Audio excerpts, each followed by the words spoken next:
Hey everybody, my name is Aaron. It's December 14th, 2018. I wrote it on my hand so I wouldn't forget what day it is. And I'm here to take you through a walkthrough of our 2015 Sea Doo GTI 130 that we're selling for asking price of $4,500 with a single trailer.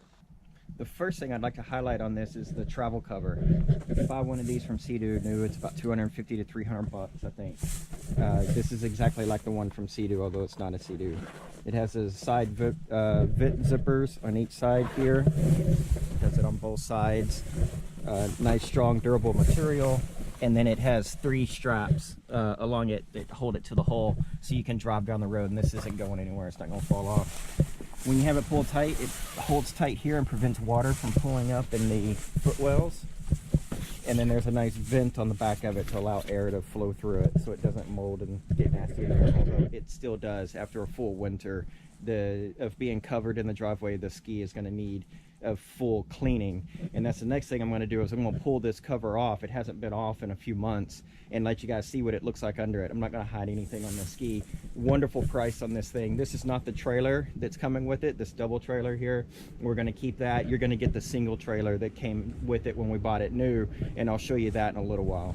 But right now, let's get this cover off and see what it looks like, and then we'll go for a ride. All right, we got the cover off. She looks pretty good. A little bit of water in the footwell, quite a bit more water on this side for whatever reason. Just kind of show you a few things around the ski. There's a little bit of staining on this seat right here. That happens after it's been under a cover for a while. It normally scrubs off pretty easily with a pad like a green pad and some vinyl cleaner. We've got the Maryland sticker is here that's required. I also stuck one up here just in case one ever fell off. It had a backup. Comes with the regular key, and then I've got the learning key here. You can see learning key, so it'll come with that as well. In here we've got a flush valve that plugs into the back of the ski, and we'll go ahead and plug that in because I want to start it in a little bit. So it goes here and here. So I don't have to bore you with that. And then in the front, so you can see it gets a little dirty sitting under the cover, but all that stuff will come off. It washes up pretty easily. You're going to get 2 of these dock lines that come with it.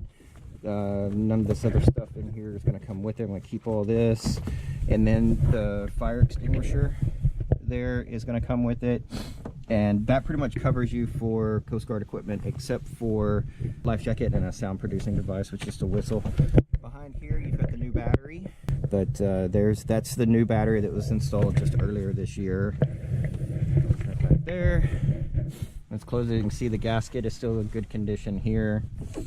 Fuel fill is under here, and then we've got little GoPro mounts all over our skis, and our little stickers that just peel right off. They're not waterproof, so it'll come off pretty quickly. You can see there is a scratch here. That's some of the worst scratching on the whole thing. The stickers have gotten banged up over time. The rub rail has some marks in it. Right here, another sticker that just got some banged up on it. More stuff, stickers. Just being tied up to boats. We don't ever beach these, but we'll tie them up to boats and hang out for a weekend. So they do get, that's spider web. They do get a little bit of thing, but down on the hull is in good condition. There's even still the stickers from the factory. There's still hull over it. As you can see, the hull is in really good condition. Let me show this side, and I'll show you the back also. Rub rail is exactly the same on this side, just some marks in it that may even buff out of it if that really bothers you. A couple little nicks here and stuff, but there's nothing major that's wrong with it. And from about this distance, it looks pretty good. It's not until you really get close to it that you even notice some of this stuff. The decals on this side are kind of scratched up too, so there are some scratches. And the seat needs to be cleaned up, but I'm not too concerned with that. Let's walk around to the back of the ski, and we'll see the on skid. The foot pads are still all in place, and they're clean in between them. Even down here under the water, you can see like it's clean in there. And whenever I take it out for a ride, this water will just flow right out of it all on its own. I don't have to do anything with that. the back of it, the IBR system is in good condition. No real rust or corrosion or anything back here. Everything's in pretty good shape. The whole drain plugs, which don't do anything, they're too high up to really, you'd have to have a lot of water in there for these to drain anything out of them. So I just leave them closed so I don't accidentally put it in with them open. Tie down loops, and then you've got a ski eye right here. We never have towed a skier. We did buy a tube and a tow line for the tube, but we never even took the tube out of the box. So these never have towed a skier or a tube or anything. Another sticker from the factory, and then I'll let you see the hole on the back. And then under here is the cooling plate, and then there's your jet drive cooling plate. And I'll try to stick the camera down here where you can see the intake. This is all in good condition. And then the hole from this side.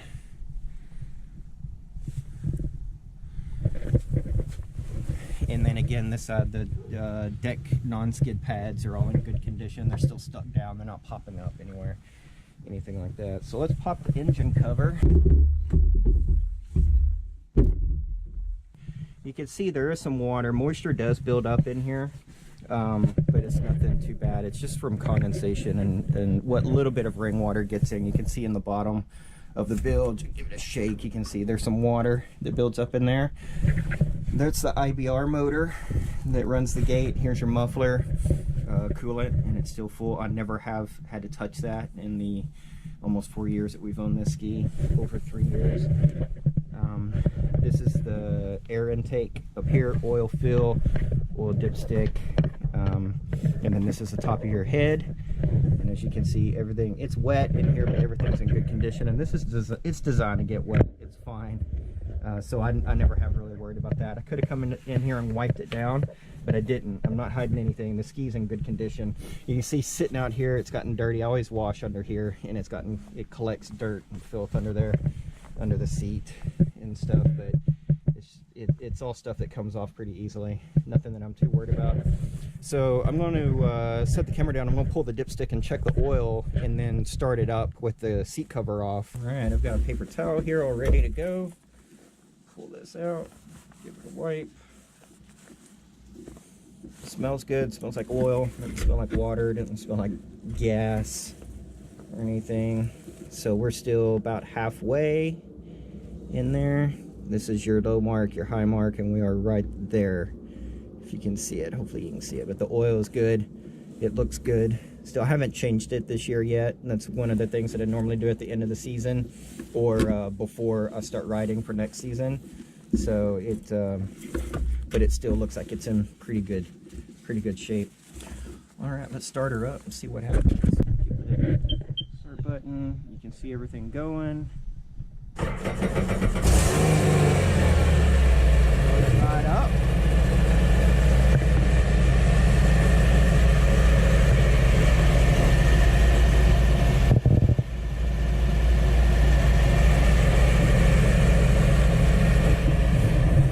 Get the water hose hooked up, so I'm going to get off camera, hook the water hose up. Alright, hopefully you can hear me. I don't have anything important to say anyway, but you can just see it running. I'm going to set the camera back here, and I'll operate the gate, and you can see the IBR moving. This component here will move.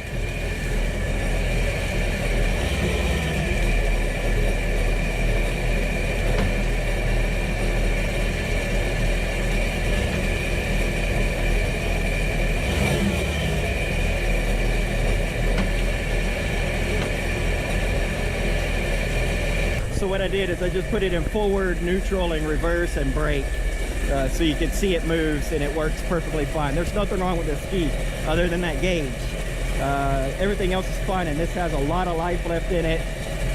Be wary of low-hour skis. I always tell everybody, if it's a 2015 and it has 30 hours on it, it's broken. This has 100 hours on it, and it has 200 more left in it at least, if not more than that. So I'd be more than happy to keep this ski for the rest of my life, but we're ready to move on to something else. So the ski's for sale for $4,500 with the single trailer, which I will show you later. But right now, I'm going to shut it down and take it for a ride and show you that it actually works. It's a great ski. It's awesome. Here we go. We're going to go for a ride.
See your fuel level here. There's the hours. We're still at 100, and then this is your speed right there, and you can kind of see how fast you're going.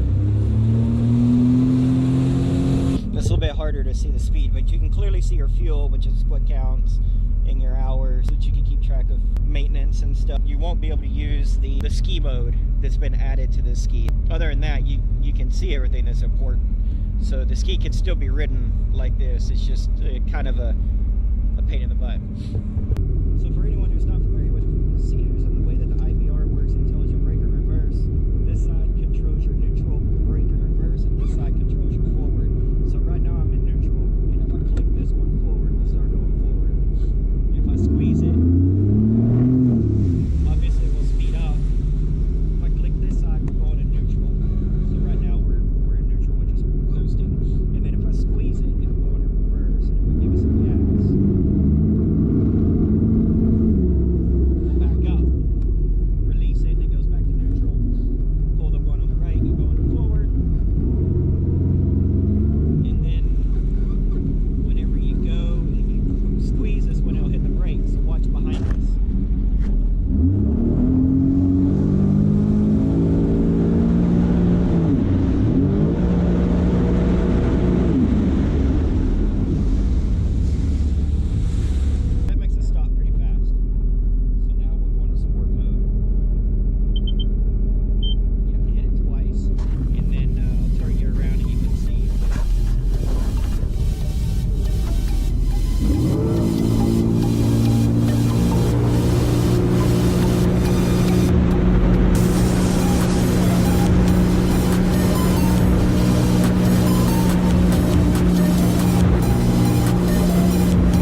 here's the best part about winter riding is getting back and cleaning up. Got a bucket of hot soapy water, just some simple green. Well, the turkey got a hot cup of coffee, which is awesome.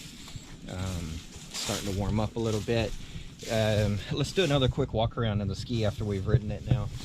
So look inside, and there's no water in here, just some where it got splashed up over the bow on a couple of turns I was making out there. And then let's look under the seat. We remember there was some standing water in here, probably rainwater. Yep, it's all gone now. No water in here, it all pumped out. So the ski's not leaking, it's not taking on seawater, and any water that does get in it is just from rain. It kind of creeps in. This seat's not watertight, so water can get in there. Got some dirty bay water in here, then it got mud off my boots in there too, and I'll get a sponge and clean that up, scrub it down. I'll flush it, show you the whole process of my post-ride routine that I do every time I ride either one of my skis. I'll wash them, flush them, and stuff.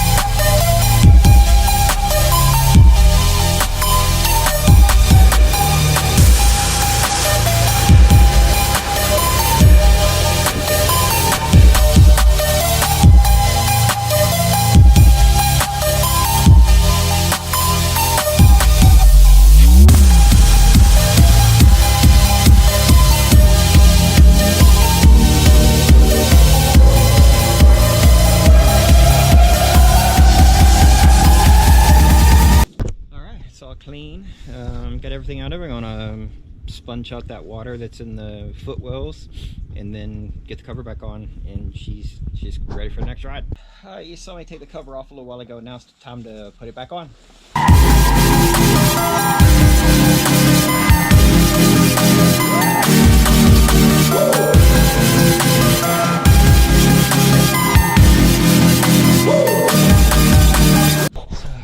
I went off camera and rode for a little while out there before I put it up, so now it has 101 hours on it. So as long as you let your ski sit in my driveway, I'm going to keep riding it. You better hurry up and buy it. So this is the 2015 load right trailer that I would be willing to sell at the ski. At $4,500, it does come with this trailer. But anything less, we're going to have to negotiate. I really want a minimum $500 for this trailer. I'd rather keep it. As you can see, I'm using it. I like this trailer. It's a good trailer. A titled trailer of this size is a hot commodity, so I really would rather keep it. $500 or $4,500 with the ski, I'll definitely sell it. I added this jack. It didn't come with a jack. You can see it has some rust on it, but it's no big deal. The jack's still fine. Let me see if I can get in here and crank it for you. You can see it still works. There's nothing wrong with that jack. A little bit of rust won't hurt anything.